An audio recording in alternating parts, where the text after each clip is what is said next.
காலை வணக்கம் புதியகம் எஃப்எம் ஸ்டேஷனில் இனியாவை என்று கேட்க ஆரம்பிச்சிருக்கீங்க. வருணன் சௌமியா குறை காலை ஹலோ ஒரு வணக்கம் சொல்லிட்டு அடுத்து நீங்க இதெல்லாம் பண்ணுங்க. காலை வணக்கம். நான் வந்து நடிச்சேன். அது காலை வணக்கம். காலை வணக்கம். அப்பா இன்டரப்ட் பண்ணிட்டீங்க நீங்க.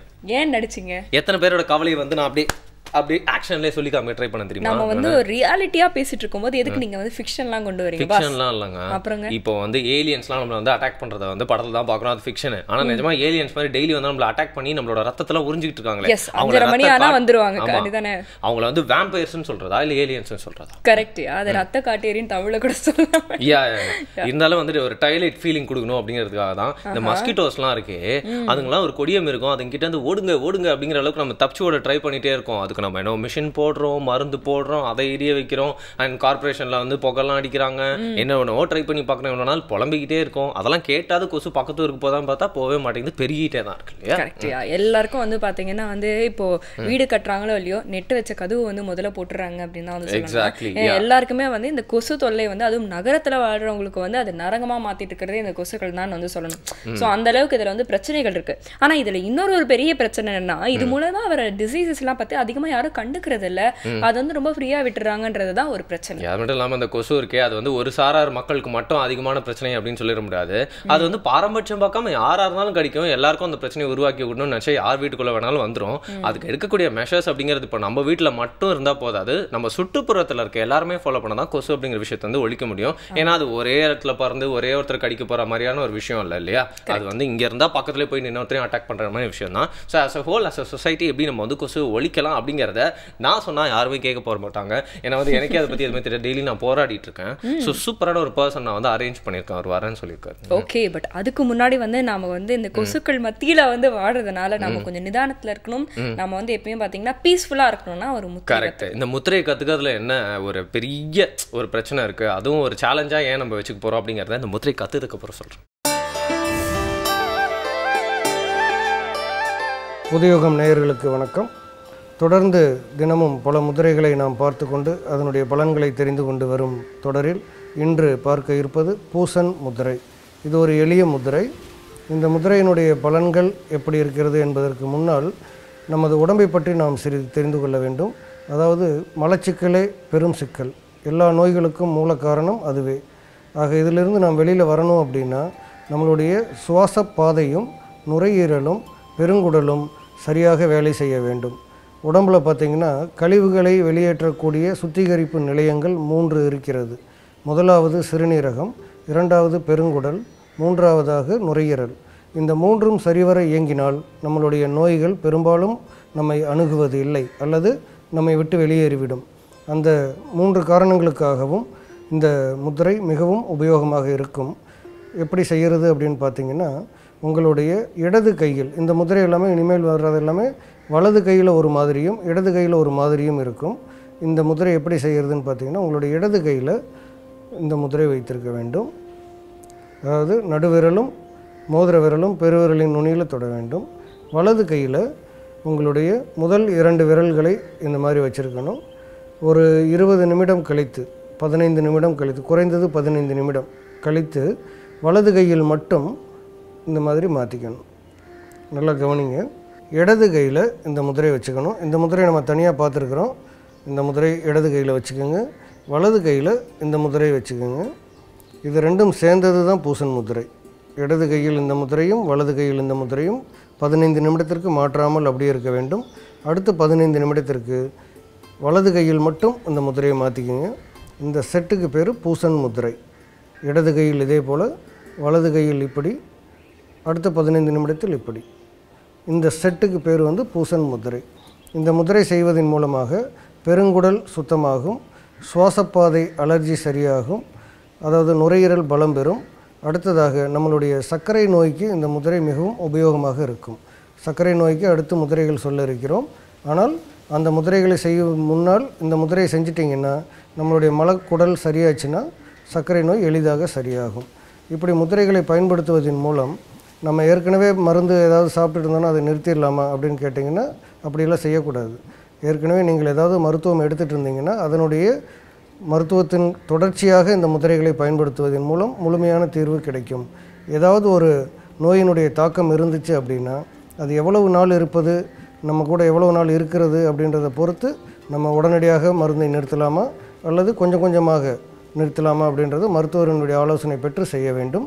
இந்த முதிரைகள் முழுவதுமாக நோய் தீர்வதற்கு உதவி புரியும். இந்த வகையில் இன்றைக்கு நாம் பார்த்தது பூசன் முதிரை.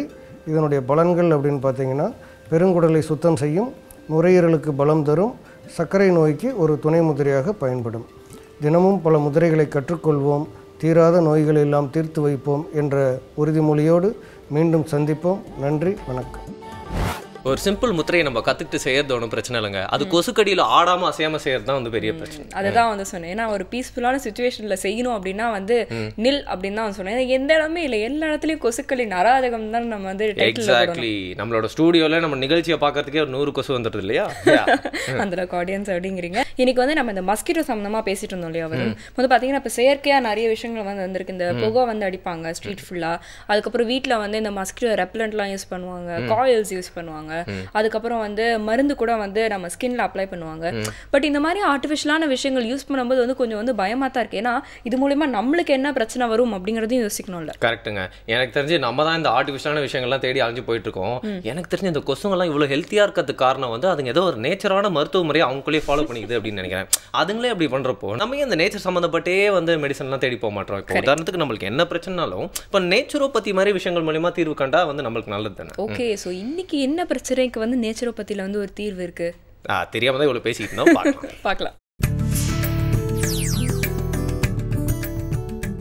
இன்னைக்கு உலகத்தையே அச்சுறுத்தக்கூடியதா 2 விஷயங்கள் இருக்குது. ஒன்று பொல்யூஷன், ரெண்டாவது ஸ்ட்ரெஸ். இப்போ பொல்யூஷன் பார்த்தோம்னா மண்ணில், காற்றுல, தண்ணியில், வாழிடம் ஏன்னா எல்லாத்துலேயும் வந்து இன்றைக்கி பொல்யூஷன் ஆகிருக்கு, மாசுபட்டு இருக்குது. அதே மாதிரி மனசும் அப்படின்னாலும் இன்றைக்கி நிறைய அவநம்பிக்கை, பயம், பொறாமை, இந்த மாதிரி மன அளவுலேயும் நிறைய நம்ம பொல்யூஷன் ஆகிருக்கோம். இப்போ இந்த 2க்கும் தீர்வு அப்படின்னு பார்த்தோன்னா, ஒன்று நம்மளுடைய வாழ்க்கை முறையை கரெக்ட் பண்ணுறது, ரெண்டாவது நம்ம மனசை பலப்படுத்துறதுக்கு தேவையான விஷயங்களை கடைப்பிடிக்கிறது. அதாவது வாழ்க்கை முறையில் முதலையெல்லாம் பார்த்தீங்க அப்படின்னம்னா நம்மளுடைய தாத்தா பாட்டியெல்லாம் போகையில் ஏதாவது வாங்கிட்டு வரணும், சந்தைக்கு போகணும் அப்படின்னு பார்த்தோம்னா ஒரு சாரீ எடுத்துகிட்டு போவாங்க. அந்த சாரியில் வேணுங்கிற பொருட்களை வாங்கி முடி போட்டுட்டு வந்துடுவாங்க. அடுத்து இன்னும் கொஞ்ச நாள் போகையில் துணிப்பை கொண்டு போயிட்டு இருந்தாங்க. வேணுங்கிற அளவுக்கு பாத்திரம் அதெல்லாம் எடுத்துகிட்டு போவாங்க, அதையும் வாங்கிட்டு வருவாங்க. ஆனால் இப்போது லேட்டஸ்ட்டாக என்ன ஆகி போச்சு, எதுக்கு எடுத்தாலும் நம்ம கை வீசிட்டு போகலாம், ஆனால் அங்கே போய் கொடுக்கறதுக்கு நிறைய பிளாஸ்டிக் பேக்ஸ் இருக்கும், பிளாஸ்டிக் கேன்ஸ் இருக்கும், இதில் வாங்கிட்டு வந்துட்டுருக்கோம். இன்றைக்கி பயோமெடிக்கல் வேஸ்டேஜஸ், ஸ்ட்ரிஞ்சஸ், அதே மாதிரி டேப்லெட் ஃபார்மில் இருக்கக்கூடிய அந்த ஸ்ட்ரிப்ஸு, பாட்டில்ஸு, இது எல்லாமே இன்றைக்கி பயாலஜிக்கல் வேஸ்டேஜஸாக அதிகப்படியாக இன்றைக்கி பூமியை வந்து சூழ்ந்துட்டுருக்கு. காற்றுல பார்த்தீங்க அப்படின்னம்னா ஆட்டோமொபைல்ஸ், வாகன புகைகளும் அதே மாதிரி இண்டஸ்ட்ரியல் புகைகளும் இன்றைக்கி காற்றை மாசுபடுத்திகிட்ருக்கு. தண்ணியில் இன்றைக்கி தொழிற்சாலைகள்லேருந்து வரக்கூடிய கழிவுகள் இதை வந்து மாசுபடுத்திகிட்டு இருக்குது. ஆனால் இந்த மாதிரி ஒவ்வொரு ஆஸ்பெக்ட்லேயும் நம்ம இன்றைக்கி இயற்கையை வந்து பொல்யூட் பண்ணிகிட்ருக்கோம். நம்மளே அறியாமல் இதே பொல்யூஷனை தான் நம்ம இன்றைக்கி சுவாசிச்சிட்ருக்கோம், சாப்பிட்ருக்கோம், அதே மாதிரி குடிச்சிட்ருக்கோம். ஒவ்வொரு வகையிலையும் நம்ம உடம்புக்குள்ளே போகக்கூடிய இந்த கெமிக்கல்ஸ் உள்ளே இருக்கிற உறுப்புகளை பாதிக்குது. இன்றைக்கி நான் தண்ணியை சீர்படுத்தலை, தண்ணியை வந்து மாசுபடுத்திகிட்டு இருக்கிறேன் அப்படிங்கிறப்போ நீர் சார்ந்த நோய்கள் எனக்கு வருது.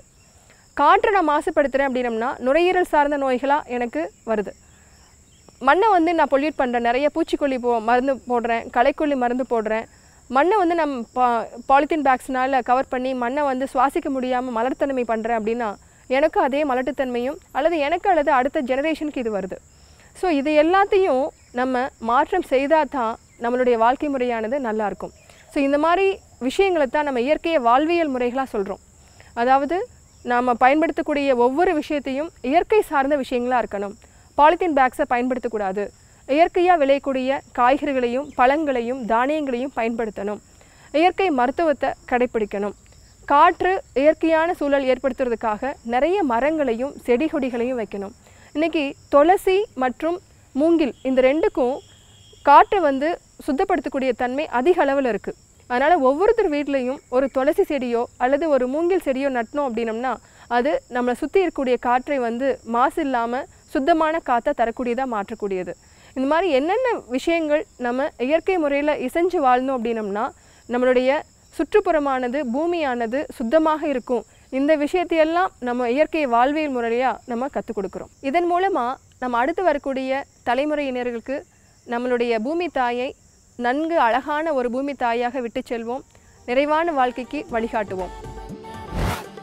பொதுவாக வந்து இப்போலாம் வந்து எந்த பிரச்சனைனாலும் கவுன்சிலிங் அனுப்புகிறாங்க. 4 பேர் சுற்றி உட்கார வச்சு அட்வைஸ் பண்ணாலே அது வந்து கவுன்சிலிங் அப்படிங்கிற மாதிரி வந்து நம்ம நேச்சுரல் செட்டப்லேயே இருந்திருக்கு. அதுக்கு தனியாக ஒருத்தர் கவுன்சிலிங் பண்ணி காசு வேறு வாங்கிக்கிறாரு. அதே மாதிரி தான் வந்து பார்த்தீங்கன்னா இப்போ மருந்துன்னு சொல்லிட்டு அவங்களே ஏதோ ப்ரிப்பேர் பண்ணி கொடுத்துட்டு இந்த காலகட்டத்தில் நம்ம உணவுலேயே நேச்சுரலான வழிகளில் நிறைய மருந்து இருக்குன்னு சொல்லிட்டு ஒரு ஆல்டர்னேட்டிவ் பண்ணி கொடுக்குறாங்க இல்லையா? அதான் நேச்சுரோபதியோட ஒரு சிறப்பு அப்படின்னு சொல்லலாம். கரெக்டாக வந்து சொன்னீங்க. இதுக்கு மட்டும் இல்லை, நம்மளுக்கு மட்டும் இல்லை, பொதுவாக நிறைய பிரச்சனைகளுக்குமே வந்து நேச்சுரல் ரிசோர்ஸஸ்லேருந்தே வந்து மருந்துகள்லாம் இருக்குது. Simple as that. இப்போ கொசுக்கு கூட வந்து பார்த்தீங்கன்னா அந்த நொச்சி இலையை வந்து எரிச்சா வந்து கொசு போயிடுவாங்க.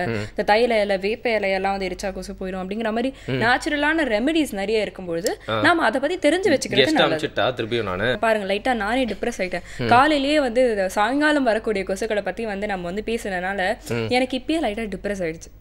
நீங்க கவலைப்படாதீங்க, உங்களோட டிப்ரெஷன் மோட அப்படியே மாத்துறதுக்காக ராணி சுவை பானம் அப்படின்னு நாங்க ஒண்ணு கொண்டு வந்திருக்கோம். சுவை பானம் அதை நான் குடிச்சா ராஜ சுவை பானம் அப்படின்னு சொல்லுவேன். சரி, உங்களுக்கு கொடுக்கறதுனால நாங்க ராணி சுவை பானம் அப்படின்னு சொல்லிட்டு பேரெல்லாம் ஒன்னும் மாத்த வேணாம். எதை வந்து இன்னைக்கு புதுச்சேரி சார் நம்மளுக்கு இன்ட்ரோடியூஸ் பண்ண போறாரு, கரெக்டா சொல்லுங்க. இன்னைக்கு பாத்தீங்கன்னா பலவிதமான பழங்கள் அவர் கையில மாட்டிருக்கனால அதெல்லாம் வச்சு ஒரு கலவை செஞ்சு புதுசா ஒரு பேர் வைக்கணும்ன்றதுனால தான் ராஜசுவை பானம் சொல்லியிருக்காரு. புதினா, நாவல் பழம், வாழைப்பழம், அப்புறம் வழக்கம் போல தேன்பால். என்னங்க கரெக்டா டபா அடிச்சிட்டீங்க போல. ஆனா வந்து இன்ட்ரெஸ்டிங்கான இன்கிரீடியன்ஸ் அப்படிங்கறதால நம்ம டைம் வேஸ்ட் பண்ணாம பார்க்கலாம். அனைவருக்கும் வணக்கம். இன்றைய பசுமை உணவுகள் பகுதிக்கு உங்களை வரவேற்பது மகிழ்ச்சி அடைகிறேன். இன்றைக்கி நம்ம செய்ய போகிற உணவு ராஜசுவை பானம். எப்படி செய்யறதுக்கு முன்னாடி என்ன தேவைன்னு பார்க்கலாம். நாவல் பழம் விதை நீக்கியது, வாழைப்பழம், புதினா, உப்பு, மிளகு சீரகப்பொடி, ஆப்பிள், தேன் பால் அல்லது வெள்ளைப்பாகு.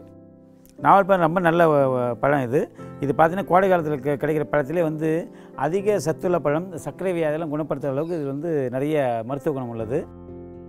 இதில் வந்து புதினா கொஞ்சம் சேர்த்துக்கிறோம் வாசனைக்காக. கூடுதல் சுவை ஊட்டுறதுக்காக கொஞ்சம் வாழைப்பழம் கலந்துக்கிறோம், கொஞ்சம் ஆப்பிள் கலந்துக்கிறோம். இதை வடிகட்ட வேண்டிய அவசியம் கிடையாது. வடிகட்டி தான் சாப்பிட்னாலும் வடிகட்டி சாப்பிட்லாம், அவங்கவுங்க இஷ்டம். இது வந்து நியூட்ரிலஸ் எல்லாத்தையும் சேர்த்து கொஞ்சமாக வந்து அந்த உப்பு கலந்த சுவையில் சாப்பிடும்போது ரொம்ப நல்லாயிருக்கும். அதனால் ஒரு சிட்டிக்கு உப்பு நியூட்ரிலஸ் பண்ணுறது உப்பு போட்டுக்கிறோம்.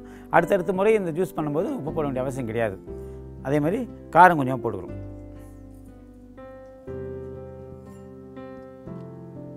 தேன் பால் தேவையான ஊற்றிக்கிறோம். முதல்ல கொஞ்சமாக தண்ணி ஊற்றி அரைச்சிட்டு அப்புறம் தேவையான தண்ணி ஊற்றிக்கிறோம்.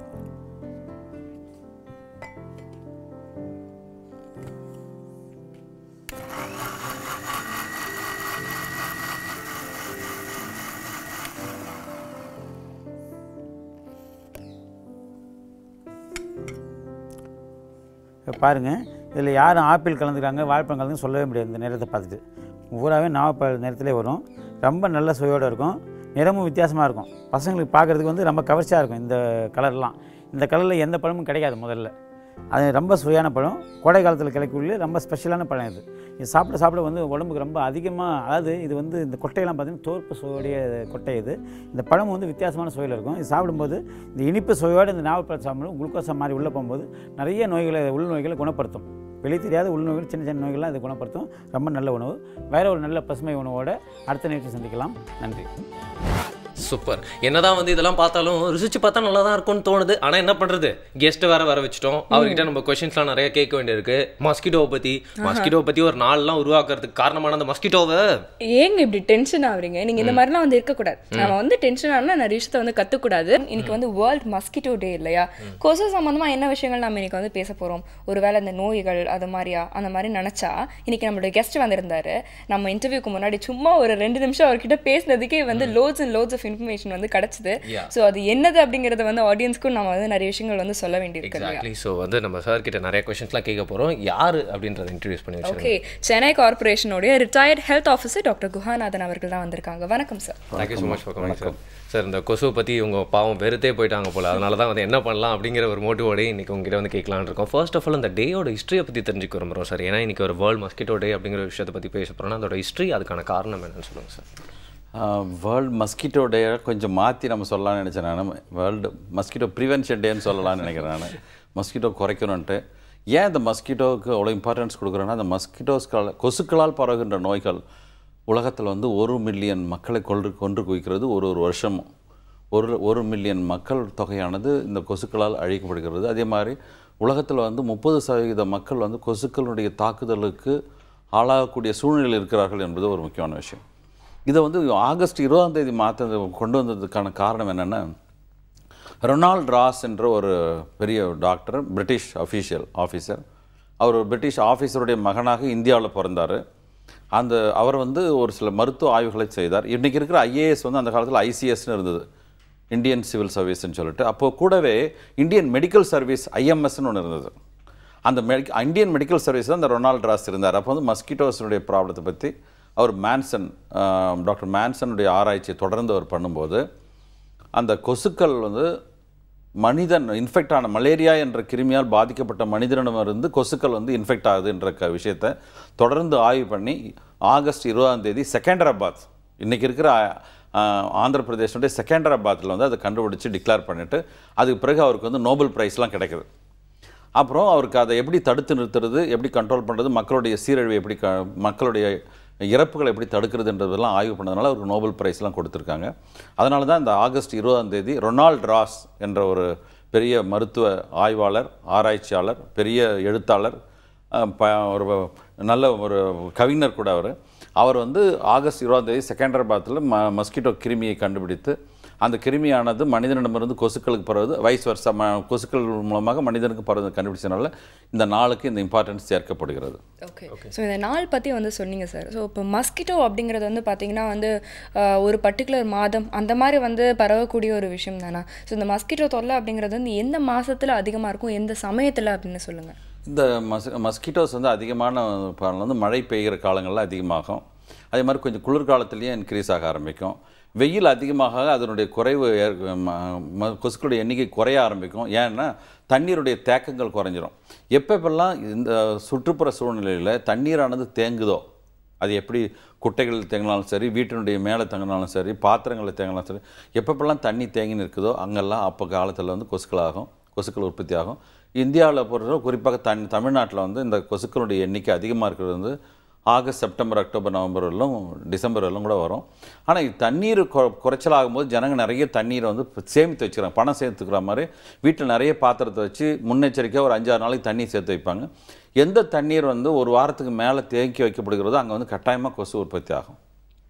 அதனால் இந்த காலங்கள் வந்து மழை காலங்கள், அது குளிர் காலங்கள். அந்த குளிர்காலத்தில் வந்து கொசுக்களுடைய பெருக்கம் வந்து அதிகமாகிறது நிறைய வாய்ப்புகள் இருக்கிறது. அதனால் வந்து அந்த காலங்களில் கொசுக்கள் அதிகமாக. ஓகே, இப்போ இந்த கொசுக்கள் அப்படின்னு சொல்கிறப்போது பார்த்தீங்கன்னா நிறைய ஆட்ஸில், அட்வர்டைஸ்மெண்ட்ஸில் வந்து இந்த கொசுக்களை எதிர்க்கிறதுக்குண்டான ப்ராடக்ட்ஸ் அப்போ வந்து இந்த மாதிரி கொசு, அந்த மாதிரி கொசு அப்படின்னு சொல்லிட்டு வெரைட்டிஸ்லாம் சொல்கிறத கேள்விப்பட்டிருக்கோம். பட் விலாவரியாக அதை பற்றி வந்து நிறைய பேருக்கு தெரியாமல் இருக்கிறதுக்கு வாய்ப்பு இருக்குது. ஸோ இந்த கொசுக்கள்லேயே நிறைய வெரைட்டிஸ் இருக்குது, ரொம்ப டேஞ்சரஸான கொசுக்கள் சொல்கிறாங்களே சார், அது உண்மையா சார்? ஆமாம், கொசுக்கள் வந்து மோசமான கொசுக்களை தான் உலகம் முழுதும் வந்து நோயால் மக்கள் சாகிறாங்கன்னா அதுக்கு வந்து 3 நோய்கள் தான் முக்கியமாக உலக சுகாதார நிறுவனம் என்ற WHO, வேர்ல்டு ஹெல்த் ஆர்கனைசேஷன் சொல்லுது. அதில் முதல் விஷயம் என்னென்னா எய்ட்ஸு ஒன்று, 2வது வந்து டியூபர்குலோசிஸ் காசநோய், 3வது மலேரியா. இந்த 3 நோய்களும் தான் வந்து உலகத்தில் இருக்க அனைத்து மருத்துவ விஞ்ஞானிகளுக்கும் மருத்துவர்களுக்கும் ஒரு பெரிய சவாலாக இருக்கிறது. அதில் வந்து இந்த மலேரியா என்ற கொசுக்களால் மலேரியா ஏற்படுத்துகிற கொசுக்களால் நோயை வந்து இவ்வளோ 1 மில்லியன் மக்களை சாகடிக்கிறதுனால அந்த கொசுக்களை பற்றி தெரிந்து கொண்டு அதை சரி பண்ணுறது முக்கியம். அதுவும் உலக சுகாதார நிறுவனம் என்ன சொல்லுதுன்னா, இதை தடுக்கிற ஒரே வழி மக்கள் மத்தியில் அந்த கொசுக்களை பற்றி சரியான விவரங்களை சொல்லணும். Correct knowledge and information to the people. அப்போது அந்த கொசுக்கள் வந்து எந்த கொசுக்கள் மோசமானோ, எந்த கொசுக்கள் பரவாயில்ல கடிக்கிறவர்களும் தாங்குற மாதிரி பார்த்தோம்னா, இதில் வந்து 2 வகையான கொசுக்கள் முக்கியமாக இருக்குது. அனோஃபிலின் மஸ்கிட்டோஸ் ஒன்று, குலின் மஸ்கிட்டோஸ். அதில் வந்து அனோஃபிலின் மஸ்கிட்டோ தான் நமக்கு மலேரியாவை ஏற்படுத்துகிற கொசுக்கள். அந்த கொசுக்கள் இரவில் கடிக்கும். அப்புறம் வந்து சுத்தமான நீரில் தான் அது உற்பத்தி ஆகும். நம்முடைய சாக்கடைகள்லையோ கழிவு நீர்லையோ இருக்காது. நிறைய ஜனங்க கம்ப்ளைண்ட் பண்ணும்போது என்ன சொல்லுவாங்கன்னா, எங்கள் வீட்டை சுற்றி குப்பை இருக்குது, எங்கள் வீட்டாண்ட தண்ணி சாக்கடை தண்ணிக்குது, அதனால் கொசு வருது, மலேரியா வருது, கால்ரா வருது, என்ன வரிசையாக எழுதுவாங்க. இப்போ இதெல்லாம் வந்து அவங்களுக்கு ஜனங்களுக்கு தெரியாதனால அவங்களால இன்டர்ஃபியர் பண்ணுறது முடியல. அதனால் சுத்தமான தண்ணீர் தான் கொசுக்கள் உற்பத்தியாக, அந்த கொசுக்கள் வந்து மலேரியாவை ஏற்படுத்தும் என்றது ஒரு உண்மை. அது வந்து அந்த கொசுக்கள் எங்கே உற்பத்தி ஆகுதுன்னா, உங்களுடைய வீட்டில் இருக்கிற மேல்நிலை தொட்டி திறந்துருந்தா, ஓவர் ஹெட் டேங்க் திறந்துருந்தா, கிணறு திறந்துருந்தா, பாத்திரத்தில் தண்ணி சேர்த்து வச்சுக்கிற இடத்துல அதெல்லாம் திறந்துருந்ததுன்னா கொசுக்கள் உற்பத்தி ஆகும். அது மட்டும் இல்லாமல் இந்த மலேரியா கொசுக்கள் உற்பத்தி ஆகும். சில நேரத்தில் என்ன பண்ணுவாங்கன்னா இந்த டயர்ஸ் எல்லாம் வச்சுருப்பாங்க வீட்டில். எதையுமே அதாவது ஒரு விஷயம் என்னென்னா, நம்ம மக்கள் மத்தியில் இந்திய கலாச்சாரத்தில் ஒரு ஒன்றிய விஷயம் என்னென்னா, எல்லா பழமையான பொருட்களையும் வச்சுக்குவாங்க, பழமையாக தூக்கி போட வேண்டிய பொருளையும் பத்திரமா வச்சுக்குவாங்க. பால் பாக்கெட்லேருந்து, அப்புறம் காஃபி கப்பிலேருந்து, கொட்டங்கச்சிலேருந்து, அந்த மாவு அரைக்கிற உரல்லேருந்து எல்லாத்தையும் பத்திரமா வச்சுன்னு இருப்பாங்க. வீட்டில் சுற்றி குப்பையாக இருக்கும், அதெல்லாம் தண்ணி அப்படியே சேர்ந்துருக்கும். சில நேரத்தில் வாழை மரத்தில் அதோடைய மட்டைகளில் கூட தண்ணி நிற்கும். இது எல்லாத்தையும் அப்புறம் அந்த மரங்களில் இருக்கிற பொந்துகளில் நிற்கும். இதெல்லாத்தையும் நம்ம பார்த்திங்கன்னா தண்ணி கொஞ்சம் கொஞ்சமாக இருக்கும், அதில் நிறைய கொசுக்கள் இருக்கும். ஒரு சிலர் ஃப்ளவர் வாஷ் வச்சுருப்பாங்க. அந்த ஃப்ளவர் வாஷில் வந்து கீழே வைக்கிற பிளேட்டில் இருக்கும் தண்ணி, அதில் கொசுக்கள் இருக்கும். ஒரு தடவை வந்து நம்முடைய கவர்னர் மாளிகையில் கூட ஒரு கம்ப்ளைண்ட் வரும்போது அங்கே போய் பார்க்கும்போது அங்கே தொட்டிகள் எல்லாத்தையும் குறைச்சிட்டு அங்கே அப்பவும் கொசு இருக்குதுன்னு சொன்னாங்க. கடைசியில் ஃப்ளவர் வாஷில் கீழே தண்ணியில் இருக்குது கொசுக்கள். அதில் எல்லா கொசுக்களும் வந்து அவங்க வீட்டில் உற்பத்தி ஆகுது. அதுவும் சுத்தமான தண்ணியில் உற்பத்தி ஆகிற கொசுக்கள் வந்து மலேரியாவை உண்டாக்கும். இப்போ அண்மை காலத்தில் இந்தியா வந்து பயங்கரமாக பயமுறுத்திய ஒரு நோய் வந்து டெங்கு காய்ச்சல்ன்றது. அந்த டெங்கு காய்ச்சல் கொசுக்கள் வந்து பகலில் உற்பத்தி ஆகும். அது எப்படி ஈஸியாக கண்டுபிடிக்கலாம்னா, நம்ம சொல்லும்போது அது மேலே புள்ளியாக இருக்கும். டைகர் மஸ்கிட்டோன்னு சொல்லுவோம். அது பார்க்குறதுக்கு ஒரு பயங்கரமாக ஒரு உருவத்தோடு இருக்கும், புள்ளியாக.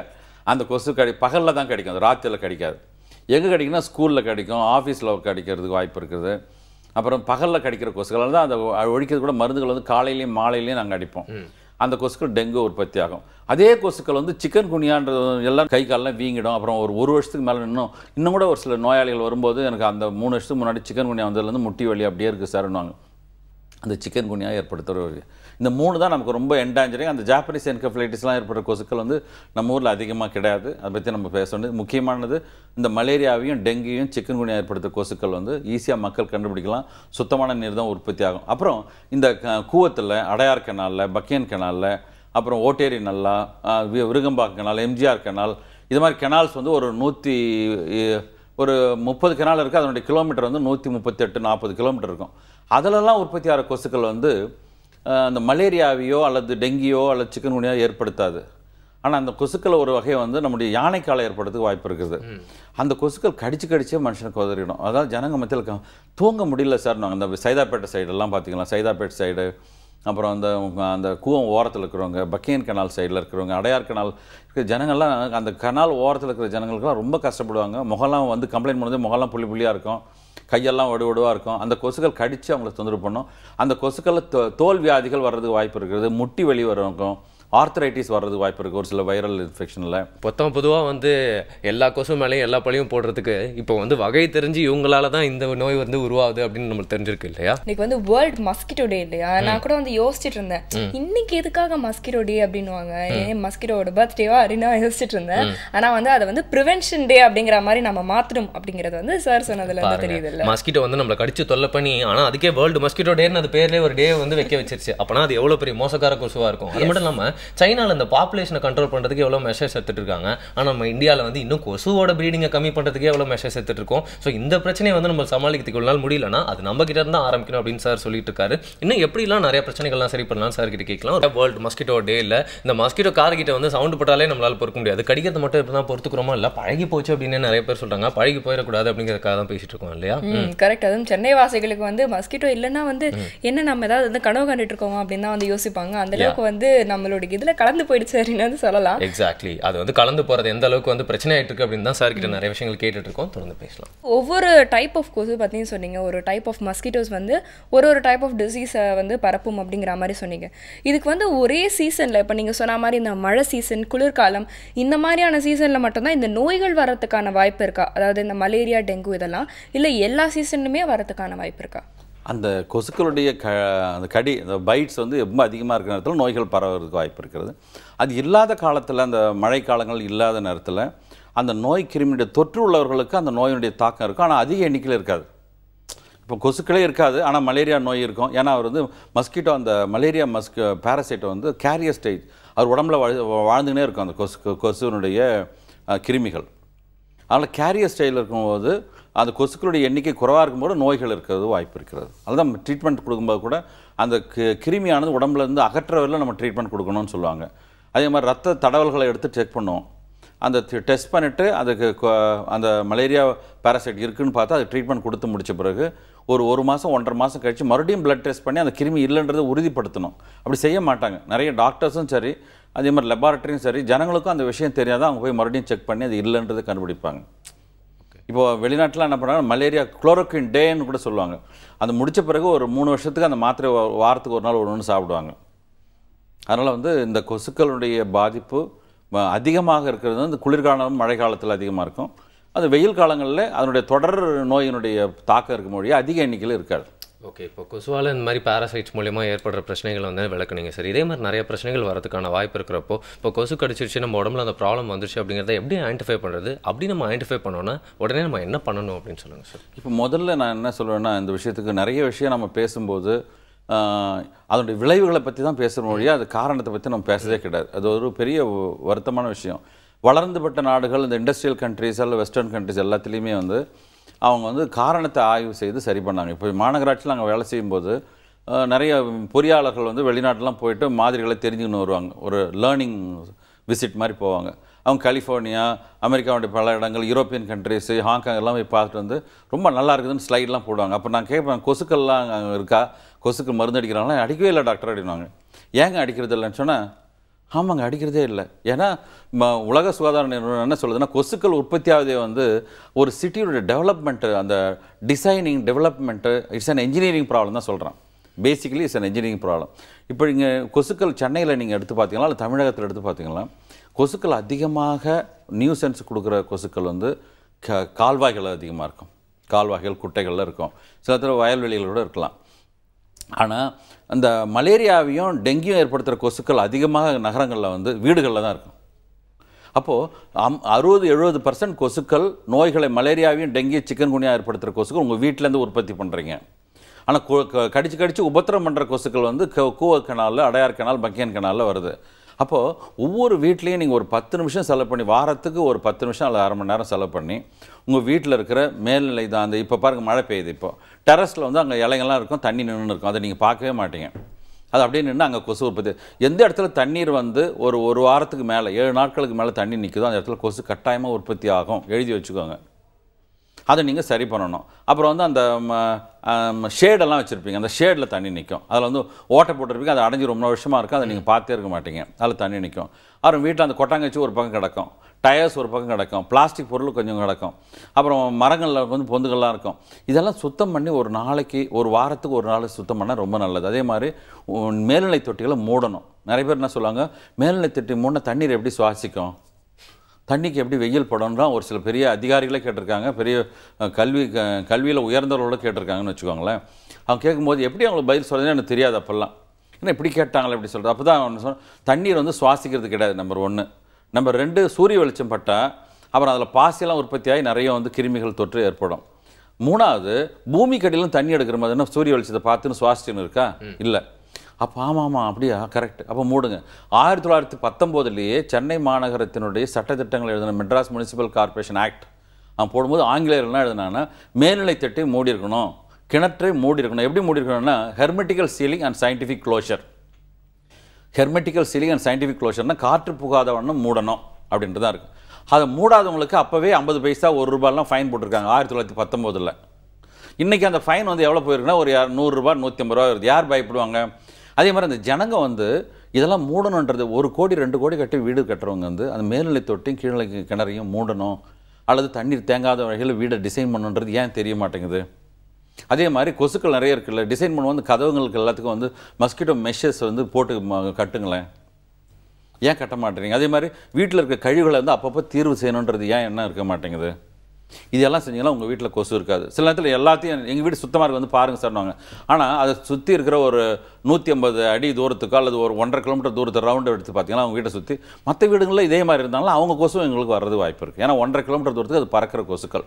அதில் முதல்ல உங்கள் வீடுகளை வந்து சுத்தமாக வச்சுக்கிறதுக்கு முதல்ல முயற்சி பண்ணுங்கள். அதுக்கு என்ன ஒரு சாட்சி என்னென்னா, 2007, 2008, 2009 அந்த சிக்கன்குனியெல்லாம் அதிகமாக மெட்ராஸில் பரவும்போது, சென்னையில் பரவும்போது நாங்கள் வந்து இந்த விஷயத்தை ஜனங்கிட்ட எடுத்து போனால் ஜனங்க இந்த கால் வாங்கி அந்த கால் விட்டுருவாங்க. டெய்லி நியூஸ் மாதிரி நாங்கள் 5 லட்சம் மாநகராட்சி பள்ளி மாணவர்கள், அதே மாதிரி தனியார் பள்ளி மாணவர்களுக்கு ஒரு ஹெல்த் அம்பாசிடர், மருத்துவ தூதுவன் என்ற ஒரு கார்டை கொடுத்து, அந்த கார்டுக்கு பின்னாடி கொசுக்கள் எப்படியெல்லாம் உற்பத்தி ஆகுதுன்றதெல்லாம் வரைஞ்சி படத்தெல்லாம் வரைஞ்சி பிள்ளைங்களுக்கு நாங்கள் சொல்லிக் கொடுத்தோம். ஒரு ஸ்கூலாக போய்ட்டு அந்த கொசுக்கள்லாம் பிடிச்சி போய் காட்டணும்.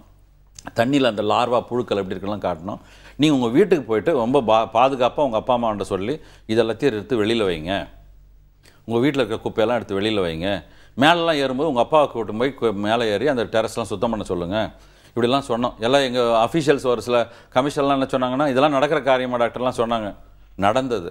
அப்போ தான் மஸ்கிட்டோடைய எண்ணிக்கையை நாங்கள் எண்ணி பார்த்துட்டு அது பண்ண பிறகு 1 வாரம் 2 வாரம் கழிச்சு பிள்ளைங்க வந்து அதை எழுதி வந்தாங்க. ஒரு சிலர் அதெல்லாம் சாம்பிள் கூட எடுத்து வந்து காட்டினாங்க. அதை விட எங்கள் குப்பை எந்த அளவுக்கு இன்க்ரீஸ் ஆகிருக்குன்னு பார்த்தோம். சென்னை மாநகரத்தில் ஒரு 3-4,000 டன் குப்பை வருதுன்னா அந்த ரெய்டு நடக்கும்போது 2007-2008 இந்த மாணவர்கள் என்ன சொன்னோன்னா, அந்த குப்பைகள் அந்த கொட்டாங்கச்சி தகர டப்பா பிளாஸ்டிக் டப்பா எல்லாத்தையும் எடுத்து வெளியில் வைங்க, அந்த குப்பையெல்லாம் கார்ப்பரேஷன் மாநகராட்சி வந்து எடுத்து போன பிறகு நியர்லி ஒரு 500 டன்ஸ் ஆஃப் குப்பை வந்து ஒவ்வொரு நாளும் இன்க்ரீஸ் ஆச்சு.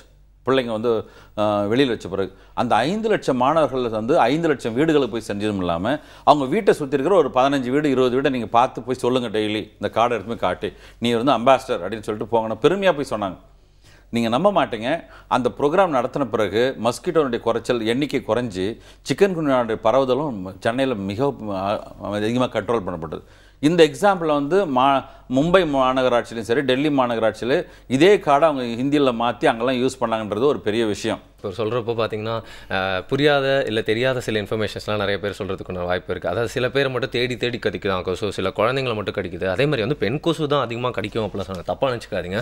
இந்த மாதிரி நிறைய ஃபேக்ட்ஸ்லாம் சொல்கிறாங்க சார். இதெல்லாம் எந்த அளவுக்கு அந்த ஸ்பீசிஸில் வந்து எப்போவுமே ஆக்டிவ் வந்து பெண்கள் தான் சொல்லுவாங்க இல்லையா? மனித இருந்தாலும் சரி, அது மிருகங்களாக இருந்தாலும் சரி, கொசுக்களாக இருந்தாலும் சரி. கொசுக்களில் வந்து ரொம்ப ஆக்டிவ் வைப்ரண்ட் வந்து ஃபீமேல் கொசு மஸ்கிட்டோஸ் தான். மேல் மஸ்கிட்டோஸ் வந்து அந்த நெக்டார் அந்த செடிகள் இருக்கிற அந்த இலையை தின்றது, அதில் இருக்க தேனை உறிஞ்சிறது, சுகரி இதெல்லாம் உறிஞ்சிட்டு அது கொஞ்ச நாள் செத்து போயிடும். ஆனால் பெண் கொசுக்கள் வந்து கரெக்டாக அதெல்லாம் கிருமியெல்லாம் ஏற்று அல்லது அது வளர்ச்சி ஏற்படுத்து அதனுடைய இனப்பெருக்கத்தெல்லாம் ஏற்படுத்துறதுக்கான காரியங்களை செய்யும். அதனால் ஆண் கொசுக்கள் வந்து 2 வாரத்துக்குள்ளே கூட செத்து போயிடும், 1 வாரம் 2 வாரத்துக்குள்ளே. ஆனால் பெண் கொசுக்கள் 3 வாரம் to 4 வாரம் உயிரோடு இருந்து எல்லா பாதிப்புகளும் ஏற்படுத்தி அதனுடைய எண்ணத்தை பெருக்கிட்டு தான் போய் சேரும். அப்புறம் ஒரு சிலர் வந்து கடிக்கும், ஒரு சிலர் கடிக்காது. ஒரு 5 பேர் வீட்டில் உட்காந்துருப்பாங்க, அதில் 2 பேரை மட்டும் கடிச்சினே இருக்கும் கொசு. அவங்க சொல்லுவாங்க எங்களெல்லாம் விட்டு என்ன மட்டும் கடிக்குது அப்படின்னா. அதுவும் இந்த கையில் இந்த சைடில் கடிக்கும், காலில் கடிக்கும், எக்ஸ்டெண்டட் ஏரியாஸில் கடிக்கும். அதில் என்ன ஆய்வு சொல்கிறாங்கன்னா, எந்தெந்த மக்கள் மத்தியில் வந்து இண்டிபெண்டன்ஸ் இல்லை அந்த oxygen emission carbon di oxide emission அதிகமாக இருக்கும், அந்த இடத்துல வந்து கொசுக்கள் கடிக்கும். யார் அது இப்போ வந்து ஒரு சிலர்கிட்டேருந்து கார்பன் டை ஆக்சைடு அதிகமாக வருது. இதெல்லாம் வந்து ஒரு ஆய்வு பண்ண விஷயம். இதை வந்து பெரிய விஷயமா எடுத்துக்க வேண்டியதில்லை.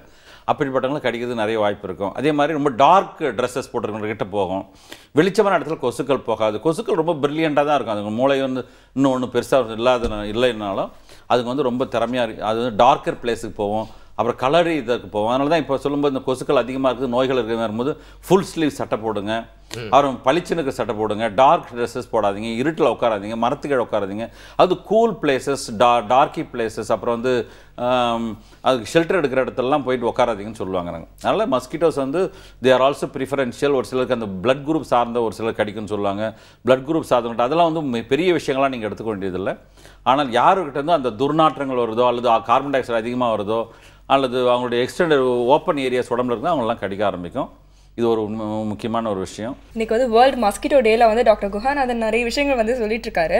கொசு பத்தி வந்து நம்ம வந்து புதுசா நிறைய விஷயங்கள் வந்து தெரிஞ்சுக்க போறோம் அப்படின்னு வந்து நினைக்க முடியாது. ஏன்னா நம்மளுக்கு தெரிஞ்ச விஷயங்கள் தான், அதை இன்னும் கொஞ்சம் வந்து அப்டேஷன் கொடுத்துட்டு இருக்காரு சார். பொதுவா வந்து ஏதாவது ஒரு பிரச்சனை நானும் இவரால பாதிக்கப்பட்ட என்னோட வாழ்க்கையை இவரால பாலாச்சு அப்படின்னு சொல்லுவாங்க. நம்ம எல்லாருமே அதே ஃபீலிங்ல தான் இருக்கோம் அப்படின்னு நினைக்கிறேன். வேர்ல்டு மஸ்கிட்டோ டேல உங்ககிட்ட நிறைய விஷயங்கள்லாம் வந்து சொல்லிட்டு இருக்காரு டாக்டர் குஹாநாதன். அவர்கிட்ட வந்து நிறைய கொஸ்டின்ஸ் கேட்டுட்டு இருக்கோம். இன்ஃபேக்ட் வந்து நம்ம வீட்லயே வந்து பாத்தீங்கன்னா இன்னைக்கு நம்ம பேசி முடிச்சுட்டு போகும்போது நிறைய ரிமைண்ட்ஸ்லாம் வச்சிருப்போம். அதுல குட்டி குட்டி விஷயங்கள்லாம் தண்ணி தேங்கி இருக்கும் அப்படின்னு சொல்லலாம் இல்லையா? நிறைய பேர் வந்து சொல்லுவாங்க இந்த செடி வச்சா வந்து கொசு வருது அந்த மாதிரிலாம் வந்து சொல்லுவாங்க. செடி வச்சா வந்து கொசு வருதுன்னா அப்ப கிராமப்புறத்தை விட சிட்டில தானே அதிகமா இருக்கு அப்படின்னு யோசிச்சா இவங்க வந்து அந்த தண்ணி பாய்ச்சுவாங்கல்ல, தண்ணி பாய்ச்சும் போது வந்து அது அங்கங்கே வந்து ஸ்டாக்னேட் ஆகிருக்கும்.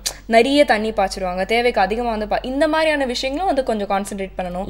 அதே மாதிரி வந்து நிறைய பேர் இந்த கார்டன்ல வந்து சார் சொன்ன மாதிரி இந்த கொட்டாங்குச்சி எல்லாம் வந்து போட்டுருவாங்க. சோ அந்த இடத்துலயும் வந்து தண்ணி நிற்கும். இந்த மாதிரியான விஷயங்கள்லாம் வந்து தவிர்க்கிறத விட்டுட்டு இயற்கையை நீங்க குற்றம் சொல்லக்கூடாது. அது மட்டும் இல்லாம இந்த மேல அந்த தொட்டியை மூடணும் அப்படிங்கிறது ரொம்ப பேசிக்கான விஷயம். அது எல்லாருமே கடைபிடிக்கிறதுக்கு இன்னைக்கே போயிட்டு எல்லாருமே உங்க மொட்டை மாடியில நிகழ்ச்சி முடிஞ்சவன போய் பாருங்க. ஐயா தொடர்ந்து பேசலாம். ஸோ இவ்வளோ விஷயங்கள் பேசிகிட்டு இருக்கப்போ தான் வந்து இவ்வளோ நோய்கள் வருது, அதுக்கான காரணங்கள் என்ன, எங்கெங்கே உருவாகுது, எங்கே உருவாகிற கொசுலாம் வந்து நம்மளுக்கு என்ன மாதிரியான பாதங்கள் ஏற்படுது அப்படின்னு சொல்லிட்டு பிரித்து நம்மள இந்த விஷயத்தை வந்து எக்ஸாக்டாக புரிஞ்சுக்க முடியுது அப்படின்னு சொல்லலாம் இல்லையா? ஆனால் இன்னொரு விஷயமும் வந்து நம்ம வந்து தெரிஞ்சுக்கணும், இது எப்படி பரவுது அப்படிங்கிறத வந்து தெரிஞ்சுக்கணும் இல்லையா? இப்போ வந்து கொசுக்களால் வந்து ஏற்படக்கூடிய நோய்கள் பற்றியெல்லாம் வந்து சொன்னீங்க சார். ஆனால் வந்து இதுக்கான அந்த கிருமிகள் வந்து அந்த கொசுவோட அந்த ஸ்ட்ரக்சர்லேயே வந்து ஏற்கனவே இருக்கா, இன்பில்ட்டாக வந்து அந்த கிருமி இருக்கா, இல்லை வந்து இதை டிரான்ஸ்மிட் பண்ணுதா அப்படிங்கிறத பற்றி சொல்லுங்கள்.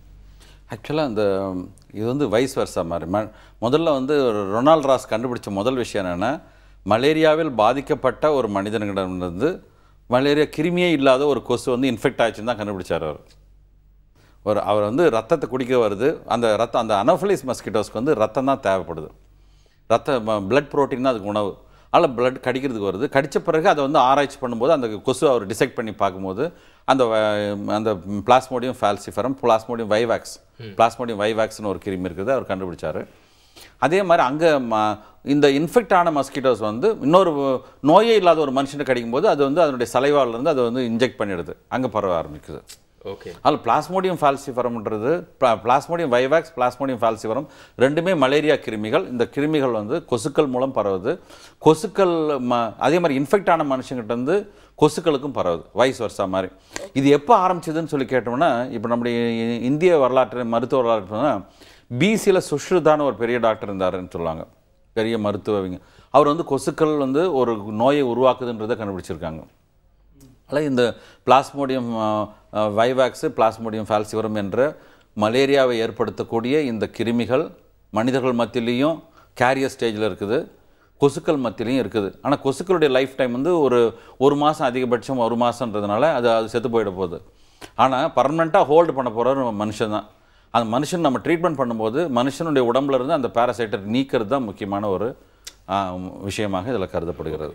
அண்ட் நீங்கள் வந்து ரிஃபார்ம்ஸ் இதை வந்து ஒழிக்கிறதுக்கான நிறைய முயற்சிகள்லாம் வந்து எடுக்கிறத பற்றி உங்களுக்கு நிறைய இன்ஃபர்மேஷன் இருக்கும். அண்ட் நீங்களே வந்து டிரெக்டாக ஃபீல்டில் இறங்கியும் வந்து நிறைய வாட்டி ஒர்க் பண்ணியிருப்பீங்க. ஸோ அந்த இடத்துக்கு ஏற்ற மாதிரி, அந்த ஸ்ட்ரக்சருக்கு ஏற்ற மாதிரி ஒரு இடத்துலையும் வந்து மாறுபடுறது வந்து நம்ம பார்க்குறோம். ஸோ நம்ம சென்னை கார்பரேஷனில் வந்து என்னென்ன மெஷர்ஸ்லாம் எடுத்துகிட்டு இருக்காங்க, அதே மாதிரி நம்ம தமிழ்நாட்டில் இதை ஒழிக்கிறதுக்கு, கொசுக்களை ஒழிக்கிறதுக்கு என்னென்னலாம் பண்ணிட்டு இருக்காங்கன்னு சொல்லுங்கள் சார். ஆக்சுவலாக சென்னை வந்து தமிழ்நாடு, சென்னை ரெண்டுமே வந்து இந்திய அளவில் கொசுக்களை ஒழிக்கிறதும் சரி, மலேரியா, டெங்கு ஒழிக்கிறதுல ரொம்ப முனைப்பாக இருந்து செயல்படுது. ஏன்னா நம்முடைய மருத்துவ கட்டமைப்பு, த ஸ்ட்ரக்சர் ஸோ ஸ்ட்ராங், அது மாதிரி பண்ணோம். இப்போ சென்னை பொறுத்தவரை நான் தலைமை அதிகாரி இருந்ததுனால நான் சொல்ல முடியும்னா, சென்னை மாநகரத்தில் வந்து 17 லட்சம் வீடுகள் இருக்குது, டாக்ஸ் பேயர்ஸ் ஹவுசஸ். மக்கள் தொகை 70 லட்சம். அப்புறம் வந்து போகிற ஜனங்கள் வந்து ஃப்ளோட்டிங் பாப்புலேஷன், கொஞ்சம் டெம்பரரியாக வந்து தங்குறவங்களாம் சேர்த்தாக்க மொத்தம் 1 கோடி மக்கள் இருக்காங்க சென்னை மாநகரத்தில். இந்த 17 லட்சம் வீடுகளில் வந்து ஒழுங்கான மெசேஜ் பண்ணால் கொசுக்களை கண்ட்ரோல் பண்ணலாம், டெங்கு கண்ட்ரோல் பண்ணலாம்னு நினச்சோம். அப்போது அவங்க நிர்வாகத்தோட என்ன சொன்னோன்னா, ஒரு 500 வீடுகளுக்கு ஒரு தொழிலாளியை போட்டு அவர் டெய்லி அந்த வீடுங்களை பார்க்கணும். அட்லீஸ்ட் ஒரு நாளைக்கு வந்து ஒரு 75 வீடு 100 வீடை பார்த்துட்டாருன்னா 5 நாள், வாரத்தில் 5 நாளில் எல்லா வீடையும் பார்த்து எந்த வீட்டில் கொசுக்கள் உற்பத்தி பண்ணுற அளவுக்கு வச்சுருக்காங்களோ அந்த வீட்டை சரி பண்ண முடியும். அது ஆரம்பித்து ஒரு 3 மாதத்தில் எங்களுக்கு வந்து பயங்கர கொசுக்களுடைய எண்ணிக்கை குறைய ஆரம்பிச்சிடுச்சு. சார், நீங்கள் பேசும்போது வந்து சொல்லியிருந்தீங்க இல்லையா, ஒரு இனிஷியேட்டிவ் எடுத்து ஒர்க்கர்ஸ் எல்லாரும் வந்து வீட்டுக்கு அனுப்பிடுங்க, அவங்களுடைய வீட்டில் இருக்கிற இந்த டயர்ஸ் இந்த மாதிரியான விஷயங்கள்லாம் அவங்க சுத்தப்படுத்துகிறாங்க அப்படிங்கிற மாதிரி. இது வந்து எல்லாரோட வீட்டுக்கும் வந்து அனுப்பிட்டுருக்கீங்களா? அப்படி சப்போஸ் ஒருத்தருடைய வீட்டுக்கு வரலன்னா யாரை அணுகலாம்? அண்ட் இதே மாதிரி வந்து பார்த்தீங்கன்னா வந்து இப்போ வீட்டில் நம்ம வந்து சுத்தமாக வச்சுருந்தாலும் தெருக்கள்லாம் வந்து தண்ணிலாம் வந்து தேங்கும். நிறைய இடத்துல வந்து இந்த ரோடு வந்து பள்ளமாக இருக்கும், அந்த இடத்துல தண்ணிலாம் தேங்கும். சில இடத்துல ட்ரைனேஜ் வந்து திறந்துருக்கும். ஸோ இந்த மாதிரியான விஷயங்கள் இருக்கும்பொழுது யார்கிட்ட அணுகணும், யார்கிட்ட இதை வந்து பதிவு பண்ணணும், கம்ப்ளைண்ட் வந்து கொடுக்கணும்னு சொல்லுங்கள் சார். அதுங்க, இது வந்து முக்கியமான விஷயம் என்னென்னா, சிவிக் சென்ஸ்ன்னு ஆங்கிலத்தை சொல்லுவாங்க. ஜனங்களுக்கு அரசாங்கத்தினுடைய பணிகளை கேட்டு பெறுறதுக்கான ஒரு நல்ல ஒரு உணர்வுகள் வேணும் அவங்க மத்தியில். அதாவது ஓனர்ஷிப் வேணுங்க, ஓனர்ஷிப் வேணும். செகண்ட் வந்து இது நம்ம ஊர், நம்ம தெரு, நம்ம அழகாக வச்சுக்கணும், சுத்தமாக வச்சுக்கணுன்ற ஒரு உணர்வு வேணும். அந்த ஒவ்வொரு தெருக்கள்லையும், இப்போ நான் சென்னை மாநிலத்தில் ரிட்டையர் ஆகிட்டேன், பட் இருந்தாலும் நான் சொல்ல முடிய விஷயங்கள்னா, ஒவ்வொரு டிவிஷனுக்கும் ஒரு என்ஜினியர் இருக்கார், ஜூனியர் இன்ஜினியர் இருப்பார், இல்லை அசிஸ்டன்ட் இன்ஜினியர் இருப்பார். ஒவ்வொரு டிவிஷனுக்கும் ஒரு சானிட்டரி இன்ஸ்பெக்டர் இருக்கார், அவருக்கு மேலே சானிட்டரி ஆஃபீஸர் இருக்கார். மலேரியா பணியை பார்க்குறதுக்காக பேசிக் ஹெல்த் ஒர்க்கர்னு ஒருத்தர் தெருவாக வருவார், அவருக்கு கீழே பணியாளர்கள் இருப்பாங்க. நான் சொன்ன வீடு வீடாக வந்து பார்க்குற தொழிலாளர்கள் வந்து அந்த பேசிக் ஹெல்த் ஒர்க்கர், எஸ்ஐ, எஸ்ஓ கண்ட்ரோலில் இருப்பாங்க. குப்பைகளை அகற்றுறது இதெல்லாம் வந்து கன்சர்வன்சி இன்ஸ்பெக்டரும் என்ஜினியரும் இருப்பாங்க. இப்போ இந்த குப்பைகள் வந்து ஸ்டாம் வாட்டர் ட்ரெயினில் விழுந்தாக்கா என்ஜினியர்கிட்ட சொல்லி அதை ரிமூவ் பண்ண சொல்லலாம். அதே மாதிரி உங்கள் வீடுகளுக்கு வந்து இந்த ஆட்கள் வந்தாங்களா, அதெல்லாம் சரி பண்ணாங்களா, சுத்தம் பண்ணாங்களா, அவ்வளோ ஆலோசனை. நீங்கள் வந்து சுத்தம் பண்ணுறதுக்கு வரணும்னு எதிர்பார்க்கறத விட அவங்களுடைய ஆலோசனை பெற்று எப்படி கொசுக்கள் எல்லாம் பார்க்கறதுக்கு, அது மருந்து தெளிக்கிறதுக்கெல்லாம் அவங்கள பயன்படுத்துறதுக்கு ஆளுக்கணும். நீங்கள் லோக்கல் ஒவ்வொரு மண்டலத்துலேயும் அதற்கான எண்கள் மாநகராட்சியினுடைய தொலைபேசி எண்களை எழுதி வச்சுருக்காங்க. அந்த தொலைபேசி எண்கள் எல்லா இடத்துலையும் வச்சுருக்காங்க. அவங்களை காண்டாக்ட் பண்ணுங்கள். உங்களுக்கு இம்மீடியட்டாக காண்டாக்ட் பண்ண வேண்டியவர் வந்து உங்கள் SI, sanitary officer, sanitary inspector, sanitary officer, basic health inspector, அவங்களை காண்டாக்ட் பண்ணால் போதும். அதை வச்சு நம்ம எல்லா வகையும் சரி பண்ணிக்கலாம். ஓகே, என்னதான் இன்ஃபர்மேஷன் கொடுத்தாலும் நீங்கள் சொன்ன மாதிரி நம்மளுக்கும் ரெஸ்பான்சிபிலிட்டி ஒன்று இருக்கணும் அப்படிங்கிறது உண்மை சார். அண்ட் இந்த கொசு வந்து ஒழிக்கிறதுக்காக நிறைய மருந்துகள்லாம் நம்ம வந்து தெளிக்கிறது வந்து பார்க்குறோம் சார். அதோட சப்ஸ்டன்ஸ் வந்து எந்த அளவுக்கு நம்மளுக்குலாம் சுவாசிக்கிறதுக்கு நல்லது, ஹியூமன் ஃப்ரெண்ட்லியாக இருக்கா சார்? அது மட்டும் இப்போ அதுதான் முக்கியமான விஷயம். இப்போ என்னென்னா, இப்போ நம்ம பயன்படுத்துகிற அத்தனை மருந்துகளும் வந்து ரொம்ப மோசமான விளைவுகளை ஏற்படுத்தக்கூடிய மருந்து. நாங்கள்லாம் அந்த புகையை கூட நிறுத்த ஆரம்பித்தோம். ஓப்பன் ஏரில் புகை. ஜனங்க என்ன நினைக்கிறாங்க, மக்களும் பெரிய படித்தவர் கூட நினைக்கிறாங்கன்னா, கொசு அதிகமாகிடுச்சா ரோட்டில் புகையே அடிக்கலை, கம்ப்ளைண்ட் ஆகுது. புகை அடித்தே ஒரு வருஷம் ஆகுதுன்னாங்க. நேற்று தான் அடிச்சிருப்பாங்கன்னு வச்சுக்கோங்களேன்.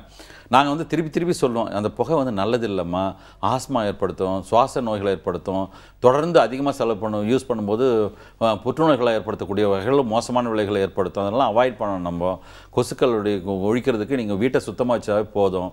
அதுதான் நான் என்னுடைய பீரியடில் என்ன பண்ணேன்னா, அந்த கொசு மருந்து அடிக்கிறது வந்து அது வந்து நியூரோடாக்சின். அது வந்து நரம்பு மண்டலத்தை தாக்கி கொசுக்களை ஸ்பாயில் பண்ணுறது. அப்போது இந்த திறந்த வெளியில் அடிக்கிறது பதிலாக அந்த ஸ்டாம் வாட்டர் மழைநீர் கால்வாயில் மூடி இருக்குல்ல, அதில் வந்து அந்த ஹோல்ஸ் வழியாக வச்சு அதை ஃபுல்லாக அடித்தோம்னா உள்ளே இருக்கிற கொசுக்கள் சாகும். அது கூட நாங்கள் எப்போ அடிக்கணும்னு சொன்னால், ஈவினிங்கில் அந்த கொசுக்கள் தேவர் டேக் ஆஃப் மாதிரி ஆகும். கரெக்டாக ஒரு 5:30 மணிக்கு இருட்ட ஆரம்பித்தோடனே அவர் வெளியில் வருவார் புதுசுன்னு. அதுக்கு முன்னாடி 4 மணிக்கு அது வெளியே வர இடத்தெல்லாம் அடைச்சிட்டு அந்த ஃபாகிங், அந்த புகையை அடித்தோம்னா அது உள்ளரவே செத்து போகும். அதே மாதிரி காலையிலையும் அடிக்கணும்னு சொன்னோம். மற்ற நேரத்தில் திறந்த வெளியில் மார்க்கெட்லாம் அடிக்கக்கூடாது. ஜனங்கள் அதிகமாக இருக்கிற இடத்துல ரொம்ப முகத்தெல்லாம் வைக்கிற அளவுக்கு கொசுக்கள் இருக்குன்னா இந்த மருந்துகள் வந்து அந்த குடிசை பகுதிகளிலையோ அல்லது மார்க்கெட்லேயோ அடிச்சோம்னா அந்த கொசுக்கள் சாகிறது வாய்ப்பு இருக்குது. இப்போலாம் சாக மாட்டேங்குது. அது நிறைய பேர் சொல்லுவாங்க, சார் நீங்கள் மருந்து அடிச்சிங்க அந்த கொசு நல்லா தான் போகுது அப்படின்னு. இப்போ வந்து எதிர்ப்பு சக்தி எல்லாத்துக்கும் ஒரு மருந்துக்கே வருது. இன்னொரு கொடுமைனா ரோட்டில் மருந்து அடிச்சுன்னு போவாங்க. நம்ம ஜனங்க என்ன பண்ணுவாங்க, கரெக்டாக ப்ரில்லியண்ட்டாக கதவெல்லாம் சாத்திக்குவாங்க. அப்புறம் கொசுக்கள், அந்த கொசு மருந்து வந்து கொசு கொள்ளுதோ இல்லையா அது துரத்தும். இது என்ன பண்ணால் இவங்க கொசு அந்த வேன் போன உடனே எல்லோரும் கதவு திறப்பாங்க. அந்த கொசு பயந்துன்னு ஓடின்னு இருக்கும்ல, தெருவில் இருக்கிற கொசுலாம் அவங்க வீட்டு உள்ள போயிடும். நீங்கள் மருந்து அடிச்சிங்க வீட்டெல்லாம் கொசு வந்துடுச்சுன்னு சொல்லுவாங்க. இதெல்லாம் கேட்டு எனக்கு பிடிச்சி போச்சு. ஒரு 30 வருஷம் 27 வருஷம் 30 வருஷம் நாங்கள் வந்து இதே கதையை கேட்டுன்னு இருக்கோம். அதனால் ஜனங்க வந்து புகையை ரொம்ப கேட்காதீங்க. அதே மாதிரி மருந்து சும்மா இருக்கிற இடத்தெல்லாம் மருந்து அடிக்கக்கூடாது. இந்த மருந்துகள் எல்லாமே ஈகோ ஃப்ரெண்ட்லி கிடையாது. இப்போ நாங்கள் வந்து அந்த நீம், அந்த வேப்ப எண்ணெயிலிருந்து, நொச்சி செடியினுடைய எக்ஸ்ட்ராக்டில் இருந்தெல்லாம் கொஞ்சம் யூஸ் பண்ணலான்னு நினைக்கிறோம் நாங்கள். பட் எல்லாத்தையும் விட முக்கியமானது மருந்து அடிக்கிறத விட முக்கியமாக உங்கள் வீட்டை சுத்தம் பண்ணுறது சாதாரண விஷயம். இப்போ இன்றைக்கி பாருங்கள், பெண்கள் மத்தியில் வந்து ரத்த சோகைக்கு ஒரு முக்கியமான காரணம் கொசு கடிக்கிறதுனால. சில வந்து கேரியர் ஸ்டேஜ்லேயே இருப்பாங்க. நிறைய பேர் வந்து கொசுக்களுடைய பாதிப்பால் ஏற்படுத்தும் அந்த பிளாஸ்மோடியம் ஃபால்சிபரன் வந்து மூளைக்காய்ச்சலை வந்து இறந்து போவாங்க, கண்டுபிடிக்க கூட முடியாது. அதுவும் இல்லாமல் இந்த மாதிரி நோய்களால் அட்மிட் பண்ணப்பட்ட நோயாளிகளும் சரி, மருத்துவர்களும் சரி, அந்த நோய் வந்து இந்த நோயால் பாதிக்கப்பட்டவங்க அட்மிட் பண்ணிக்கிறாங்கன்னு மாநகராட்சிக்கு தெரிவிக்கணும். மாநகராட்சியில் என்ன நடவடிக்கை எடுத்தாலும் ஃபாலோ பண்ணணும். இட்ஸ் கால் நோட்டிஃபிகேஷன், தெரிவித்தல்ன்றது. இது வந்து ஒரு பெரிய அடிப்படை உரிமை, முக்கியமான உரிமை, மேண்டேட்ரி ஆல்சோ. மருத்துவர்கள் வந்து மருத்துவமனை நடத்துகிறவங்க மலேரியாவோ அல்லது சிக்கன் குனியாவோ டெங்குவோ இருந்தால் உடனே மாநகராட்சிக்கு சுகாதாரத்துறைக்கு சொல்லி அதுக்கான தடுப்பு நடவடிக்கை எடுக்கணுன்றது முக்கியமான விஷயம். ஓகே சார், இன்றைக்கி வந்து வேர்ல்டு மஸ்கிட்டோ டே அப்படின்னு சொல்லிட்டு நம்ம வந்து வேர்ல்டில் இருக்க எல்லா மஸ்கிட்டோ பற்றியும் பேச முடியலனா கூட நம்ம ஊரில் மஸ்கிட்டோ செஞ்சுட்டு இருக்க அட்டகாசங்கள்லாம் பற்றி பேசியிருந்தோம். அண்ட் மேலை நாடுகளை வச்சு நம்ம எல்லாமே ஃபாலோ பண்ணிருந்தோம் அப்படின்னு நீங்கள் சொன்னீங்க. அண்ட் இன்ஃபேக்ட் நம்ம ஊரும் வந்து மேலை நாடு மாதிரி இருக்கணும்னா அதுக்கு நம்ம அவங்க செஞ்சுட்டு இருக்க அதே முறைகள்லாம் நிறைய கடைப்பிடிக்கணும். நம்மகிட்டே அந்த ரெஸ்பான்சிபிலிட்டி இருக்குது அப்படிங்கிறது புரிய வச்சுங்க. ஏன்னா இதுக்காக நிறைய ஸ்டெப்ஸ் வந்து அரசாங்கம் சைட்லேருந்து எடுக்கணுன்றது எதிர்பார்க்கறதோட நம்ம அதுக்கான காரியங்களில் இறங்கணும் அப்படிங்கிறது எதுவும் தெரியுது இல்லையா? ஏன்னா அரசாங்கம் என்னதான் ஸ்டெப்ஸ் எடுத்தாலும் வந்து திருப்பி வந்து குப்பைகள் சேர்ந்தா திருப்பி வந்து கொசுக்கள் வரத்தான் வந்து செய்யும். ஸோ எல்லாமே வந்து ஒரு தனி மனிதன் கிட்ட தான் ஆரம்பிக்கணும் அப்படிங்கிறது தான் வந்து அவருடைய கருத்தாகவும் இருந்தது. எக்ஸாக்ட்லி. பெட் வளர்க்கலாம், நாய் வளர்க்கலாம், பூனை வளர்க்கலாம், அதுக்காக கொசுலாம் வளர்க்கலாமா அப்படிங்கிறது தான் வந்து சார் சொன்னது வந்து யோசிக்கக்கூடிய ஒரு விஷயமா இருந்துச்சு. சார் இன்னைக்கு வந்து நீங்கள் எல்லா ஆங்கிள்ஸ்ல இருந்தும் இது எப்படி ஆஸ் அ ஸ்ட்ரக்சர் சிட்டியில் எப்படி செயல்பட்டு இருக்கு அண்ட் சிவிக் சென்ஸ் அண்ட் நம்ம தெருவில் எப்படி வச்சுக்கலாம், நம்ம வீட்டை வந்து எப்படி பாதுகாக்கலாம் கொசு கிட்ட இருந்து அப்படின்னு நிறைய விஷயம் சொன்னீங்க. ரொம்ப யூஸ்ஃபுல்லாக இருந்திருக்கும் எல்லாருக்குமே அப்படின்னு சொல்கிறேன். ஏன்னா எல்லாருமே இந்த பிரச்சனையால் பாதிக்கப்பட்டு இருக்காங்க. Thank you so much for your time. Thank you so much sir. அதே மாதிரி தான் ஒரு சூப்பரான எக்ஸைட்டிங்கான வெப்சைட்டும் நான் சொல்ல போகிறேன், eatingwell.com. உங்களுக்கு மட்டும் இந்த வெப்சைட் தேவையில்லை அப்படின்னு நினைக்கிறேன். ஏற்கனவே நீங்கள் நல்லா கடைபிடிக்கிறதுனால என்னங்க நினைச்சிட்டு இருக்கீங்க. பட் பார்த்தீங்கன்னா ஈட்டிங் வெல்னா என்ன நீங்கள் வந்து கரெக்டாக புரிஞ்சுக்கணும். நல்லா சாப்பிடுங்க. அது மட்டும் இல்ல சௌமியா, ஹெல்தியா சாப்பிடணும் நீங்க. ஓ கரெக்ட்டுங்க. அப்படின்னா இந்த டயட் மெயின்டைன் பண்ணணும்னு சொல்றாங்களே அது மாதிரியா? அது மட்டும் இல்லாம ஹெல்தியா சாப்பிடணும் சௌமியா. இது தான் மொனோட்டமஸா எல்லாம் தப்பா எடுத்துக்கிறாங்க. சோ அதனால தான் சூப்பரான eatingwell.com அப்படிங்கிற வெப்சைட் எடுத்துட்டு வந்திருக்கேன். eatingwell.com eatingwell.comல வந்து ஃபுட் நியூஸ் புதுசா கண்டுபிடிக்கிறாங்க. அதாவது வந்து மெடிசன்லாம் கண்டுபிடிக்கிறாங்க, நோயெல்லாம் கண்டுபிடிக்கிறாங்களா, அதே மாதிரி ஒரு நாளைக்கு புதுசா டிஷ் கண்டுபிடிச்சிட்டே இருக்காங்களாம். அதனால வந்து அந்த மாதிரி ஃபுட் நியூஸ்ல என்ன நம்ம புது விஷயம்லாம் நம்ம கண்டுபிடிக்கணும், எதெல்லாம் வந்து நம்மளோட உணவு வகைக்கு வந்து சரியில்லாத எண்ணெய், இந்த மாதிரிலாம் வந்து டெய்லி வந்து அப்டேட் பண்ணிட்டே இருக்காங்க. நம்மளோட மிஸ்கன்செப்ஷன்ஸ்லாம் மாத்திரமே நிறைய விஷயங்களை பார்க்கலாம். டயட் அண்ட் ஹெல்த், நம்ம உடம்புக்கு நம்மளோட வெதருக்கு தேவையான என்ன டயட் வந்து நம்மள வந்து ஹெல்தி ஆக்கும் அப்படிங்கிற மாதிரி நிறைய விஷயம் சொல்லுவாங்க. ரெசிபீஸ் அண்ட் மெனூஸ் வழக்கம் போல இல்லாம ரொம்ப சுவாரஸ்யமா ஈஸியா புரிஞ்சுக்கிற மாதிரி செயல்படுத்தி பார்க்குற மாதிரியான மெனூஸ் அண்ட் ரெசிபீஸ்லாம் இருக்கும். அது மட்டும் இல்லாமல் டெலிஷியஸ் ரெசிபீஸ்ன்னு சொல்றது மட்டும் இல்லாமல் ஈட்டிங் வெல் மேகசின் அப்படின்னு ஒன்று இது கூடயே இருக்கு. இதில் வந்து ஃபுட்டை பற்றி A to Z உங்களுக்கு வந்து பார்த்தா தெரியும். அண்ட் மெயினாக ஃபுடீஸ் அண்ட் நிறைய பேருக்கு சமையல் பண்ணுற ஆர்வம்லாம் இருக்கும் இல்லையா, அந்த மாதிரி பீப்புளுக்கு eatingwell.com வந்து ரொம்ப பெரிய வெப்சைட்டாக இருக்கும். ஓகே, நீங்க இதை சொன்னதுனால எனக்கு டக்குனு ஒரு விஷயம் ஞாபகத்துக்கு வந்தது. இந்த கெமிஸ்ட்ரியில் அந்த ஃபார்முலாஸ்லாம் வந்து பார்த்துருக்கலாம். இந்த ஒரு சப்ஸ்டன்ஸை இந்த ஒரு சப்ஸ்டன்ஸ் கூட நீங்க மிக்ஸ் பண்ணீங்கன்னா இப்படி ஒரு ப்ராடக்ட் வந்து வரும் அப்படிங்கிறது. இதுல வந்து இந்த ஃபார்முலா வந்து மாறிச்சுன்னா என் ப்ராடக்ட் வந்து வேற ஏதாவது கெமிக்கல் ரியாக்ஷன் வந்து தவறா வந்து மாறிடும் அப்படின்னு நம்ம வந்து சிம்பிளா படிச்சிருப்போம். பட் இது நம்மளுடைய ஃபுட் ஹேபிட்ஸ்லயும் வந்து பொருந்தும் வரும். எப்படி சொல்றேன் அப்படின்னா, நம்மளுடைய இந்த சாப்பாடு முறை இருக்கு இல்லையா, அதாவது இந்த ஒரு சாப்பாடோட இந்த ஒரு விஷயத்த வந்து கலந்தாதான், இல்ல இந்த இன்கிரீடியன்ட்டையும் கலந்தாதான் நல்லது அப்படிங்கிற மாதிரி வந்து ஒரு ஃபார்முலா வந்து வகுத்து வச்சிருக்காங்க. பட் இப்போ வந்து பாத்தீங்கன்னா வந்து இந்த இன்ஸ்டன்ட் ஃபுட் கலாச்சாரத்துல வந்து எதை வேணாலும் மிக்ஸ் பண்ணலாம் அப்படிங்கிற மாதிரி நோக்கி போயிட்டு இருக்கிறதுனால தான் நிறைய பேருக்கு இந்த இன்டைஜஷன் ப்ராப்ளமா இருக்கட்டும், எக்கச்சக்கமான பிரச்சனைகள், ஃபுட் பாய்சன்ற பிரச்சனை எல்லாம் ஏன் வருது அப்படின்னு வந்து நிறைய பேர் ஆராய்ச்சி பண்ணதுல இதுதான் ரிசல்ட் அப்படின்னு வந்து தெரியுது. ஸோ நம்மளுடைய முன்னோர்கள் வந்து ஒரு ஃபார்முலா கொடுத்துட்டு போயிருக்காங்க, அதுல என்ன அப்டேட் பண்ணலாம் அப்படிங்கறத வந்து பாத்துக்கோங்க. அதுக்காக அந்த ஃபார்முலாவை பிரேக் பண்ணிடாதீங்க அப்படிங்கிற ஒரு சின்ன விஷயத்தையும் நம்ம பரவாயில்லைங்க. அதாவது நிறைய பேர் நிறைய நச்சுத்தன்மை எல்லாம் நிறைய ஃபுட் வகை எல்லாம் கலக்குறாங்க. ஆனா என்னைக்குமே பால்காரர் தண்ணி தான் கலக்குறாரு. ஸோ அவர் தான் நல்லவர் அப்படின்னு சொல்லிட்டு இன்னைக்கு நாங்க eatingwell.com அப்படிங்கிற வெப்சைட் சொல்லியிருக்கோம். இதே மாதிரி நாங்க நிறைய விஷயங்கள் இன்னைக்கு ஹோல் ஷோல சொல்லியிருந்தோம். இன்னைக்கு மாஸ்கிட்டோ பத்திலாம் பேசியிருக்கோம். ஸோ இந்த ஷோ வந்து உங்களுக்கு ஒரு பர்சனல் கனெக்ட் ஏற்படுத்தி உங்களுக்கு பிடிச்சது சில கண்டென்ட் அப்படின்னா நீங்க இதுக்கான ஃபீட்பேக்ஸ் அண்ட் ஒப்பீனியன்ஸ்லாம் கொடுத்தீங்கன்னா அது உங்களுக்கு ஒரு பெரிய பார்ட்டா விளங்கும். feedback@pudiyugam.tv அப்படிங்கிற மெயில் அடிக்கும். உங்களோட ஃபீட்பேக்ஸ் அண்ட் ஒப்பீனியன்ஸ்லாம் கண்டிப்பா அனுப்புங்க. அப்படி இல்லைன்னா டோல் ஃப்ரீ நம்பர் இருக்கு, கால் பண்ணி சொல்லலாம். இல்ல ஸ்கிரீன்ல தெரியிற அட்ரஸ்க்கு தபால் மூலமாகவும் உங்களுடைய கருத்துக்களை எழுதி அனுப்பலாம். ஏன்னா உங்களுடைய கருத்துக்கள் எங்களுக்கு ரொம்ப முக்கியம். அப்படி மட்டும் நீங்க கருத்துக்கள் அனுப்பல, உங்க வீட்டுக்கு 100 கொசு அனுப்பிச்சிருவோம் அப்படின்னு சொல்லிட்டு திருப்பி நாளைக்கு வந்து உங்களை சந்திக்கிறோம் புதிய FM ஸ்டேஷன்ல. இது இனியவை இன்று வித் சௌமியா and வருண்.